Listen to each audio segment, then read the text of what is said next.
America, a new country. Beautiful, wild, and strange to the first settlers who came here.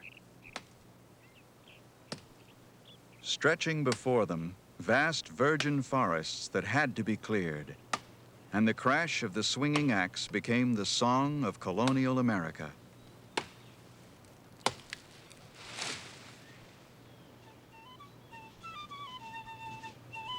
In time, the long struggle with nature was won. The land that had taken a lifetime to clear yielded fields to be planted and timber for building.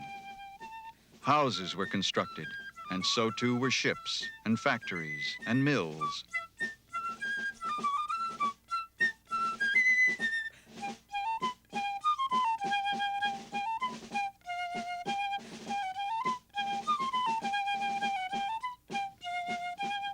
Out of the forests, whole cities were carved.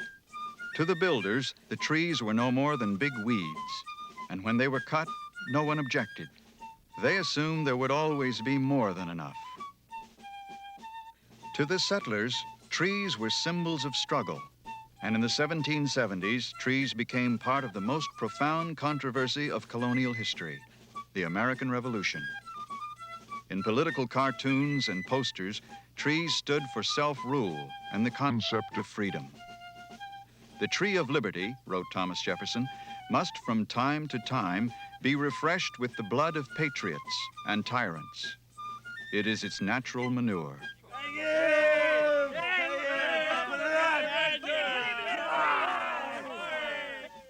To protest British tyranny, some colonists hung redcoat soldiers in effigy on trees which came to be known as Liberty trees. The Liberty tree was a meeting place, and in towns and villages throughout the colonies, patriots gathered beneath them. There was talk of independence, of a continental army. There was talk of war. At sunset, the colonists lit candles and fastened them to the boughs of Liberty trees. Long into the night, they talked, and their glowing lanterns reminded all who passed of a revolutionary concept, democracy, and the promise of a new age of respect for each other and for the land on which they lived. Has that promise been fulfilled? Have we today, 200 years later, realized the dreams of our ancestors? What would they think? And what would they see if they could visit the towns and cities where Liberty trees once stood?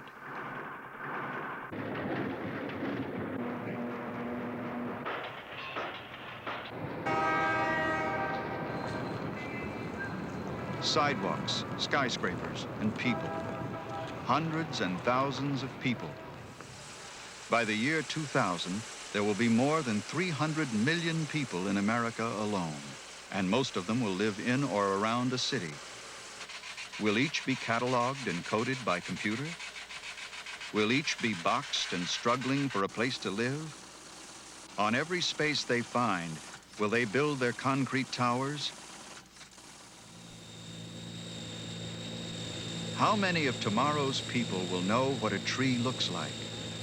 Will they dial tree impressions on computer storage banks?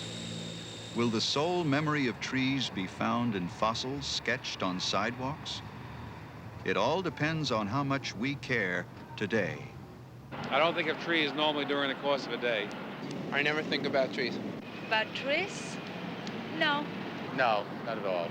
Not really, no. Never. Not usually, no. Should I? I suppose it's just one of the things that I just take for granted. The reason is there's so few trees to be found in the city.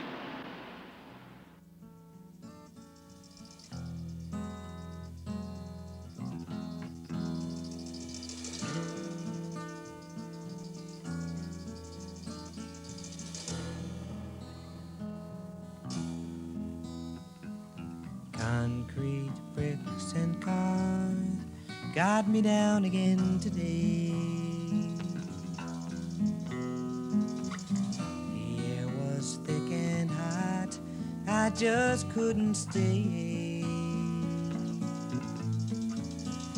But through the park, across the field, friend waits for me, so tall and green and old, my own favorite tree. La la la la la la la la la. As important as trees are to our lives, many of us know very little about them. But that's not all our fault, because one of the tree's most critical parts, the part that gathers water, collects vital minerals, and helps support the entire structure, is hidden from view. Beneath the base of every tree, hundreds of miles of roots probe the earth, collecting tons of water every day. The most active water collectors are the root hairs, tinier in size than strands of cotton thread. As the roots absorb water, they expand, and this expansion pressure can split the toughest wood or crack hard rock. Hold me in your arms, I'm a lonely child.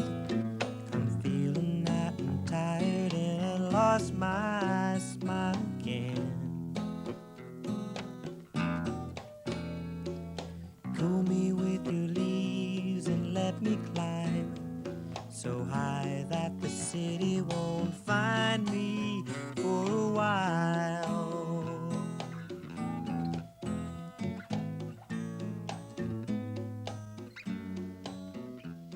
If we could look inside a tree, we would find a fascinating world. A sort of waterworks where water travels up from the roots, into the leaves, and out into the air. Most of the tree's interior is dead, and yet it won't decay unless it is exposed to outside air. The secret of new growth is cambium, the filmy, living one-celled sheath beneath the bark, which spawns all life within the trunk.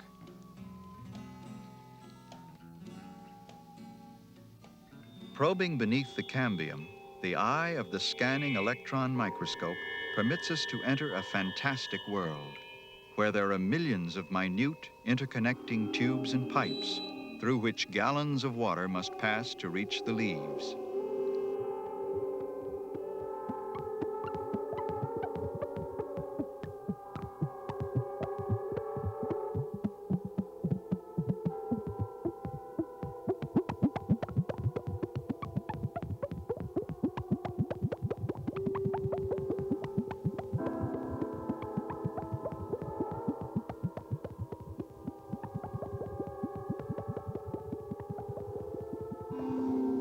Inside the leaf, a miniature factory makes sugar to feed the tree.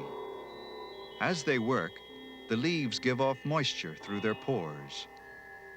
On a hot day, a mature tree may release some 7 tons of water, producing the cooling power of 10 air conditioners running for 20 hours to lower the temperature by as much as 20 degrees. The peace I find in you renews me. You make me wanna try again. So hold me in your arms, I'm a lonely child, and you're my own best friend. You're my own best friend. It's big, it has big branches out, and it gives you a calm feeling of being able to sit underneath it and watch the world go by. You hear the wind blow through the leaves like today. You know, you can hear it blowing through, and it just makes you feel a lot calmer inside. When I see a tree, I think of beauty and comfort. They're pretty. It's beautiful. What could I tell you? I love the spring to see how the trees begin to grow, and I really watch them. I love it. I really enjoy being a park policeman in the park and being around the trees. And it's quite enjoyable for me to watch people coming out here to enjoy the surroundings. It gives me an opportunity to get away from the city, the noise and the heat.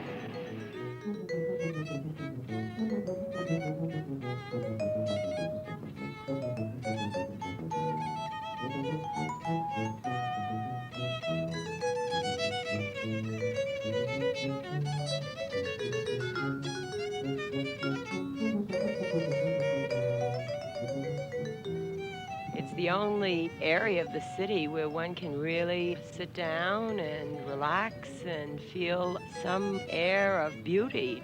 You feel sheltered and intimate. You don't feel inhibited. You feel like a kid again. It's the fact that when we were all kids, where were we brought to play? We were brought to a park, you know, so we become kids again, and it's very open, and just looking at trees reminds you of when you were a kid and climbed a tree, you know? You sort of let loose, and you're not so mature. Not as crowded, there's room to move around, and I mean, you can't throw a Frisbee out on Fifth Avenue or something, so you come to the park. Nobody's watching each other. They're not concentrating on other people. You're just enjoying space and enjoying the outdoors. The trees cut down the noise, and it gives you a sense of serenity. They give us oxygen, and they give us shade. They give you their beauty.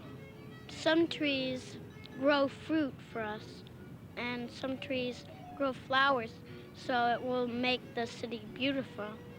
They give homes to squirrels and birds, and they keep the animals warm in the winter.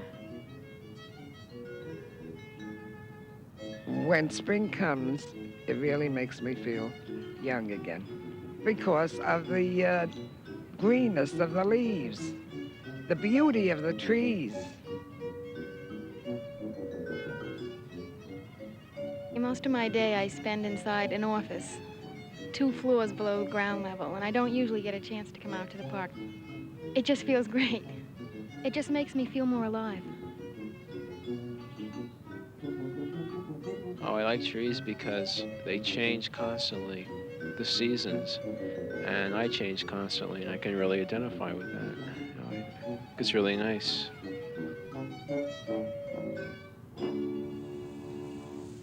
As much as we enjoy our city trees, we seldom stop to wonder how they got there or what they need in order to survive. In parks, when old trees die, they are easily replaced with new ones, which will thrive. But life is hard for sidewalk trees, and sometimes we consign them to constricted heaps of rubble, hardly big enough to hold them. Heat glare in the summer causes severe dehydration, especially when the roots cannot get water. Exposure to auto fumes and industrial pollution can choke trees as well as people. But the biggest killer of all, indifference, leads to death by vandalism, pest invasion, and car injury. Fortunately, none of these problems has to be fatal. Almost every city hires specialists whose job is helping trees survive. Tom Galla is a tree surgeon who cares for trees with the concern of a loving doctor. There were probably no such things as tree surgeons, no such men as tree surgeons in colonial America. Trees were plentiful. In a sense, a lot of people treated them like weeds, chopped them down. The reason you need a tree surgeon today is because trees are living many times under artificial conditions, and you've got to make positive efforts to keep them healthy. Any tree growing in the city is having a very tough time. It's surviving in spite of the poorest possible conditions. And the fact that it's alive day after day to greet you as you come out the door is a miracle. Wood could roughly weigh 50 pounds a cubic foot. If you have a large tree in your backyard, you are living with several thousand pounds of wood cantilevered in midair. You had better know what its foundation is, what its anchorage is all about, how healthy it is, because it's a living thing. It's not just a bunch of lumber. Unfortunately, most people call you after their trees have frightened them.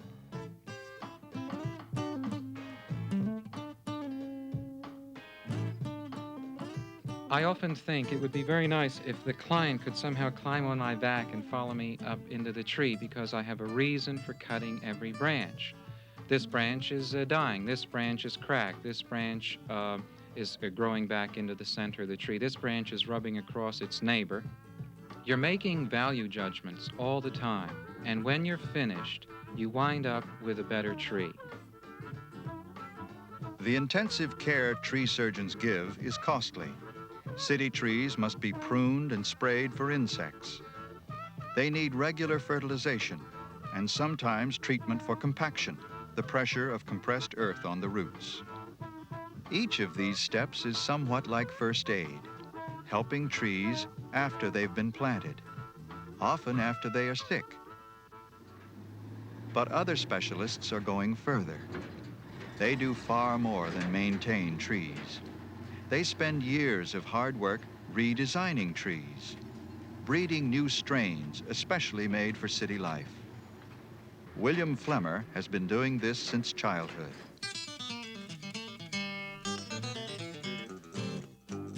My grandfather started our nursery in 1882.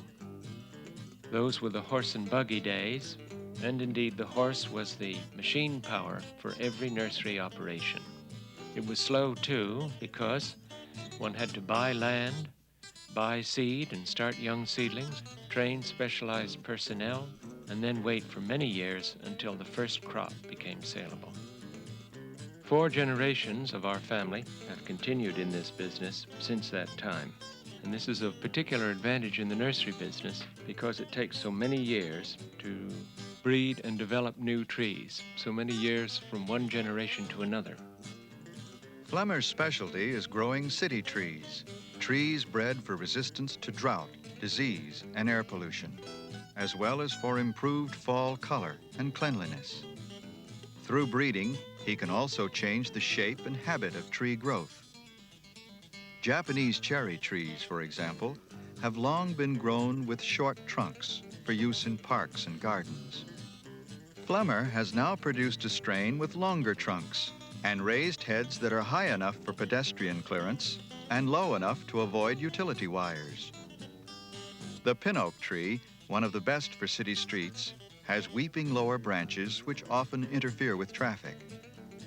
The crown right oak is an improved strain which bears its branches at an upright angle. Many linden trees have wide floppy heads and soft wood which sometimes breaks in wind and ice storms. Flemmer's green spire linden has tougher wood, a narrow upright head, and a compact form of growth that does not interfere with street lighting overhead. Growing these special strains is a long, painstaking task. Many shade trees and almost all fruit trees are reproduced by a process known as budding, a dying art passed on from father to son in the dwindling number of nurseries which still breed fruit and shade trees. Flemmer's own son learned this difficult art when he was 14. In the budding process, a piece of bark with a bud attached to it is removed from the parent tree and inserted beneath the bark of a young seedling.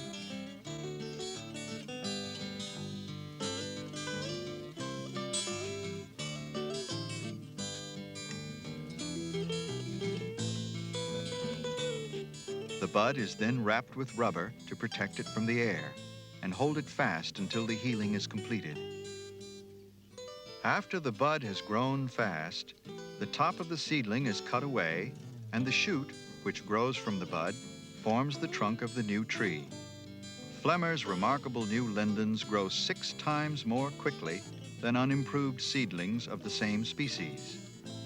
But it took 3 generations of difficult work to produce that strain. Just as I am today reaping the benefits of work which was begun by my grandfather, it gives me a great deal of satisfaction to think that experiments which we are doing today will reach fruition in the lives of my son and perhaps his children. Such innovative work is often sought by city governments, which have long known the value of planting trees. Trees along streets and highways can cut noise pollution and serve as screens to block the sight of busy traffic. In New York and several other cities, builders are encouraged to design ground-level planted plazas for pedestrians. City trees make streets more comfortable for people, providing shade in summer and protection from the rain. Hairy leaf surfaces reduce pollution as they trap small particles of ash or dust or pollen. With their pleasing shapes and patterns, their fragrant blooms and colorful leaves, trees soften the monotony of concrete. Streets become more than places to pass through, but places where people will linger.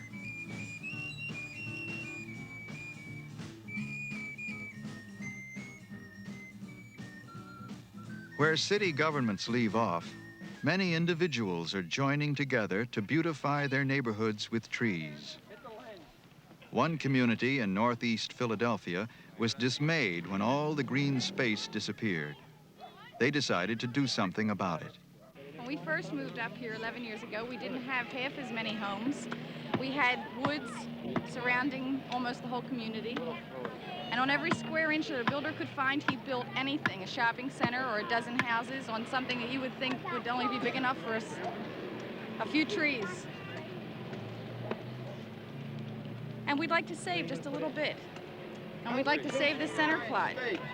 There was talk about it being concreted or being made into a parking area, which we really could do without. I had my sidewalk concreted. The path where there's usually some dirt for a tree, I thought it would be cleaner. But last year we broke up the concrete and decided a tree was much nicer than the concrete. We put a tree in last year. And we're hoping to have some other of our neighbors break up their concrete and plant trees. In another community, a troop of Girl Scouts plants new trees every year, in addition to maintaining the old ones. Last year, they planted 24.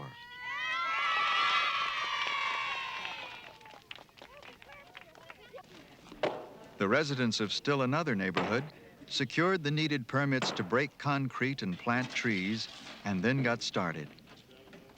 They hope their efforts will inspire others to get involved. Anything that you can put in a neighborhood that would make it more presentable, it makes our property more valuable. Anything that you can do to do that, I think it really is a help to everybody. And we are hoping that by putting up these 11 trees today, that maybe some of the other neighbors will see it and want one too. And then we'll be putting out, getting another petition, and we'll petition the city so we can get some more. If you work in a city every day and you have to live in a city, you'd like to see some trees and green, especially around where you live. We hope everybody has the same spirit, and I guess they do because they're all out here helping. All over America, in hundreds of cities, there are lots of people helping. They are planting new trees and learning to care for the ones already there. But it takes more than enthusiasm. It takes planning and new ordinances and money. It's a hard job, and in the short run, some people may take the easy way out. Chalk it up to our ancestors, who didn't worry too much about planting trees, who assumed there would always be more than enough. But maybe that's not good enough for us. Maybe we'll be the people to ask, how long is always? And when we know the answer, maybe we'll be the people to do something about it. Brother, grab a shovel. Sister, get a spade. Break a square of concrete before it's too late. Trees won't last forever unless we learn to care. And it'll be so easy if everybody does their share. Yes, it'll be so easy if everybody does their share. Poke a hole in the city, let a tree come through. So tall, green and pretty, it's what we've got to do. We can do it together, it's time to take a stand. We can make it much better if everybody lends a helping hand. Poke a hole in the city, let a tree come through. So tall, green and pretty, it's what we've got to do.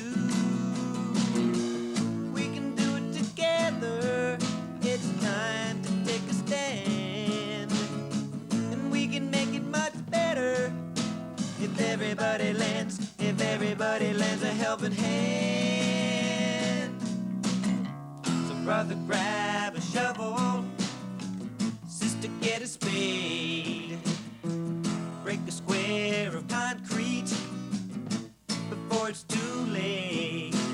Trees won't last forever unless we learn to care. And it'll be so easy if everybody does their share. Yes, it'll be so easy if everybody does their share.